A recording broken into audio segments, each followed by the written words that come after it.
everyone, Argama Witch here, and I want to apologize that you're probably going to get this episode a little late. I recorded it the other day, and there was a blackout due to an electrical storm, and I lost my footage and audio, so I had to wait until a nice day before I could record again. And unfortunately, that is today, which is the day it's due out, so I don't think I can get it edited in time, but whatever. Anyways, in the last episode, we met Moika, and she did not have our computer like we thought she did, but everyone seemed to remember her. And now we're at the apartment building that Fetistan lives at. Our destination turns out to be the high-rise apartment building next to the UPX. Wow, awesome! Wait, seriously? She lives here? We stand there for a while, staring wide-eyed at the towering building before us. According to the address Ferris gave me, she lives on the top floor, all the way up there. Did we get the wrong address? No, I wouldn't make such a stupid mistake. Don't tell me Ferris is working for the organization. I quickly scan the area. No suspicious figures in sight. Does she have men in black waiting to haul us off to a re-education camp? Nice delusion, man. The truth is stranger than fiction. Besides, don't you think it would be super moe if Feristan turned out to be the rich girl character? Nice delusion yourself, man. Anyways, let's go in. When we call the top floor via intercom, we're greeted by the voice of an elderly man. He lets us in immediately once I introduce myself as Hoin Kyoma. But I didn't check my mail first. Assistant! While you're out, can you buy me a fork? Because I want my own fork. And get some cup of noodles for dinner too. I think there's a brand called Genchan Ramen. Get those. You already have your own spoon. Why don't you have a fork even though you have a spoon? Are you stupid? My assistant really loves her cup of noodles. I'm gonna start calling you Koike-san.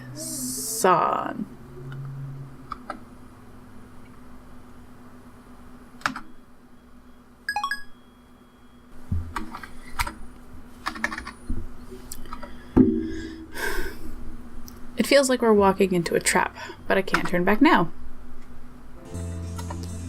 When we get off the elevator, the elderly man from the intercom is there to lead us inside. He turns out to be a silver-haired gentleman in a tuxedo. A real-life butler. He does indeed look like a stereotypical butler. He fits the bill so well you wouldn't think he was anything else. Mistress, Mr. Hoin Kyoma and friends have arrived. The butler leads us into a room. Fetis is standing before a large window with a panoramic view of Akiba. Thanks, Kuroki-nya. I've never seen her wearing anything other than her usual maid uniform. It's so refreshing to see her in plain clothes. But why does she still have her cat ears on? I want to ask, but I can't help but wonder. I must restrain myself. Even if I did ask, Ferris would say something like, I was born with these, nya. Nya, Mayushi, and Daru-nya came to see me, too, nya? Fetis' eyes twinkle when she sees Mayuri and Daru behind me. Fetis-chan, good after... Nya. Casual Fetistan is too cute. I silenced my mouth breathing Daru by introducing his ribs to my elbow. They followed me. If you don't want them here, I'll send them home. No fur off my back, nya. Everyone's welcome, nya. Wait, you talk like that even in your own home? What do you mean, nya? Gonna play dumb? Akiha, Rumiho. Fetis is Fetis, nya. Whatever. Fine, what I really want to know is how you get to live in a luxury apartment in Akiba's best district. I look around the room again. The interior design and furnishings give a very refined impression. It's elegant without being ostentatious. Actually, it's kind of like a model home. There's nothing to suggest that this room is lived in. No dirty clothes, no used dishware, not even a speck of dust. That butler, or maybe even some real maids? If there's a butler, there have to be maids, right? Must be constantly cleaning up. Speaking of the butler, he's disappeared. I didn't even notice him leave. He's clearly a master butler if he can move so quietly. Fedis. Just who are you? Like I said, Fedis is Fedis, Nyam. Fedis says it so nonchalantly. Don't play dumb. If you don't explain yourself, I'm leaving. How arrogant. We're the ones who came here to ask Fedis Ten for a favor, aren't we?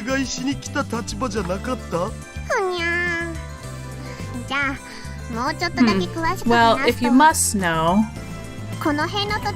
this land originally belonged to my family, Nya. Oh? What did she just say? This land originally belonged to her family? Oh, so that's why you're Akiha-san. Mayuri's exclamation connects the dots in my head. Akiha, you mean your descendant from the hereditary landholders of Akihabara? Fedis nods with a proud expression. So she really is a rich girl character. By the way, Fedis has considerable influence on Akihabara's development, yeah. Fedis wiggles her slender waist and makes a gesture like a cat washing its face. It was Fedis who convinced the development board to actively promote moe culture in Akiba, Nya. Wow, that's amazing.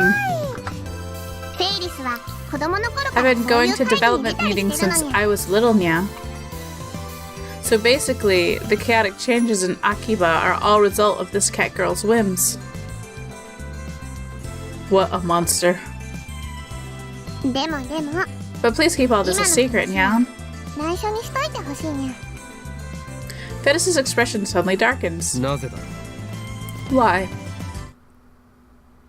You want to know, Nya? Fedis approaches me with a bewitching expression. That's because... Fedis gently strokes my cheek with her cool, slender fingers. I feel myself falling under her spell. And then... she grins. Fedis is Fedis, Nya. Damn you, cat girl. How dare you make a fool out of me. I want all my fans to keep treating me the same as always, Nyan.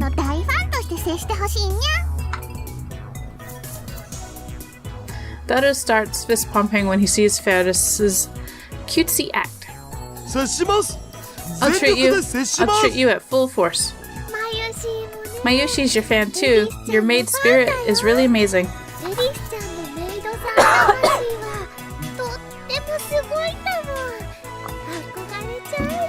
Mayuri and Daru might have fallen for her charm, but not I. I don't care about any of this. I thrust my finger at Ferris. Do not defy me, Ferris Nyan Nyan, or I'll paint your expensive wallpaper with blood. You called me to your home so you could show off your status and try to gain leverage in our negotiation, but it's futile. For you are dealing with the insane mad scientist Hoin Kyoma. What kind of reason is that? Heh, perfect. Now Ferris will tremble in fear and beg for my forgiveness. Or so I thought, but instead she looks at me with the gleaming eyes. Nya, Ferris loves forceful men, Nya. What did she say? That's my line. I wanted to threaten her not to do, sir. Is Ferris a masochist? Honestly, Fettis didn't want to talk so much about herself, yeah. Most people, when they learn who I am, stop seeing me as Fettis, yeah. They only see me as Akiha name. Fettis and Akiha Numiho want to be seen as separate persons, yeah. There's nothing to separate. You are Ferris Nyan Nyan, are you not? Yeah?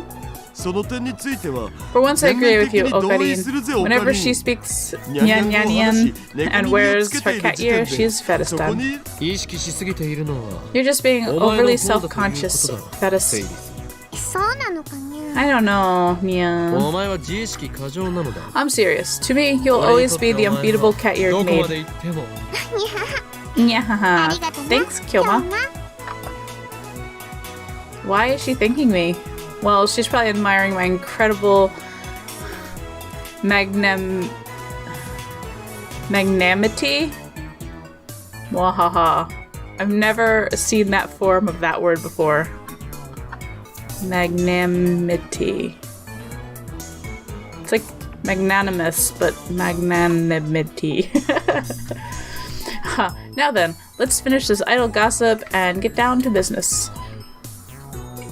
Fettis, you said there would be a price to pay in exchange for your help inquiring the IBN 5100.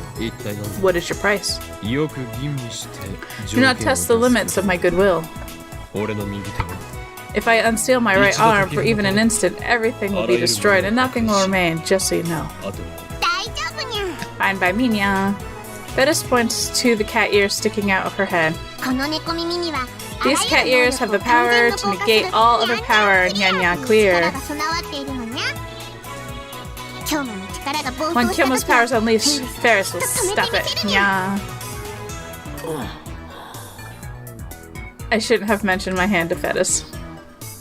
Fettis' most terrifying power is one known as Dubbing 10. It allows her to steal other people's stories and add them to her own. I'm the one who named it, of course. The number 10 doesn't really mean anything. Well, I guess I'll tell you now. My price... Fettis chuckles. But I noticed something. Her eyes aren't smiling. Is to let me use your time machine, yeah? Yes, I had a feeling that was it. I heard what you said at May Queen yesterday. You've built a time machine. Indeed. We have created the first successful time machine in human history.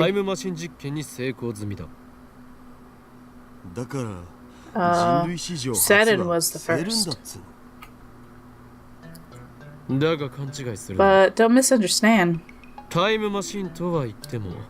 We call it a time machine, but it's not the kind you can hop in and fly wherever you want. Or fly to whenever you want. All we can do is send a 36-byte email to someone's phone in the past.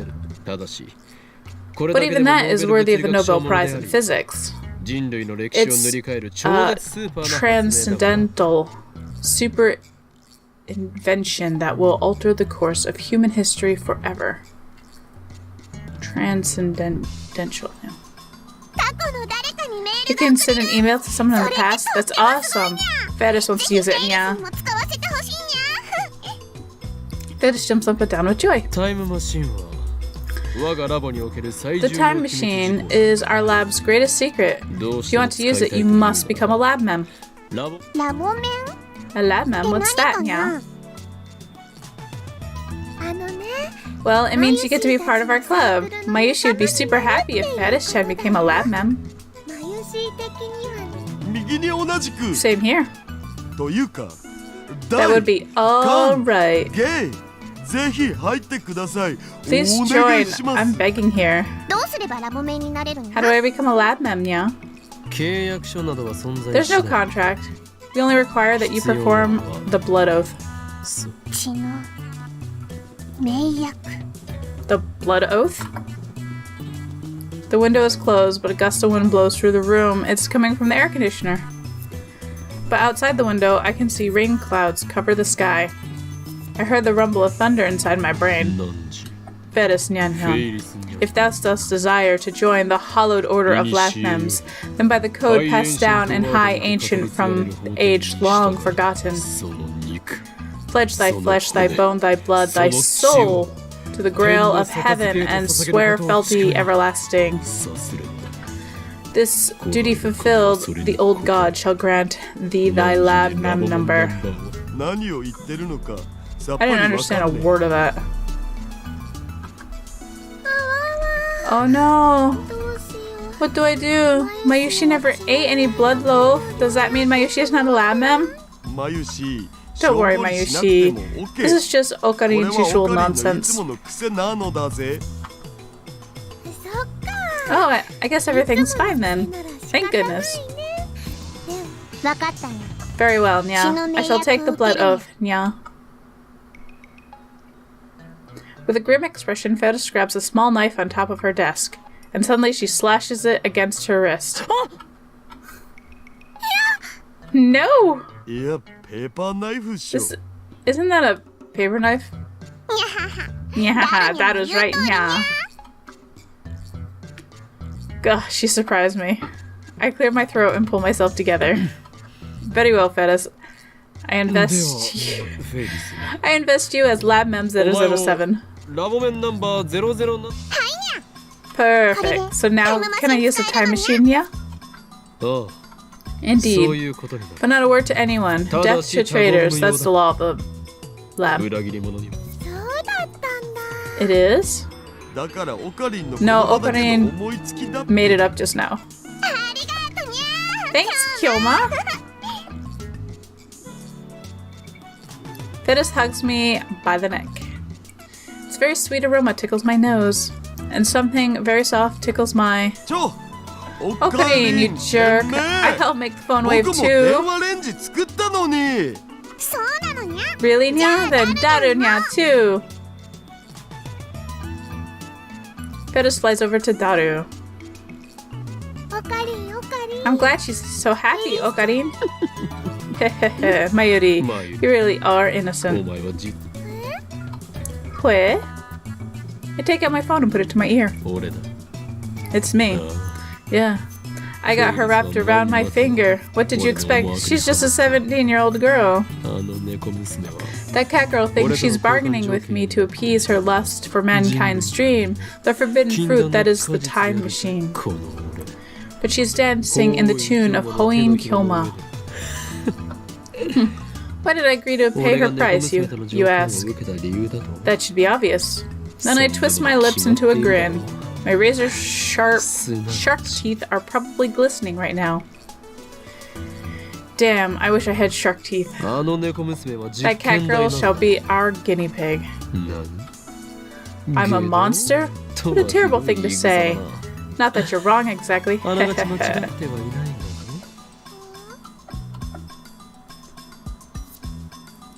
Our D-mail experiments have reached a standstill.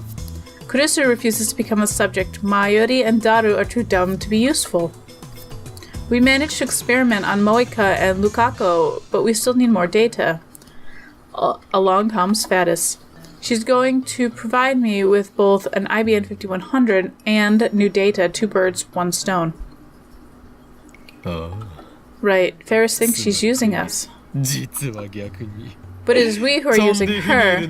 She has been a moth drawn to my brilliant flame. Mwahahaha.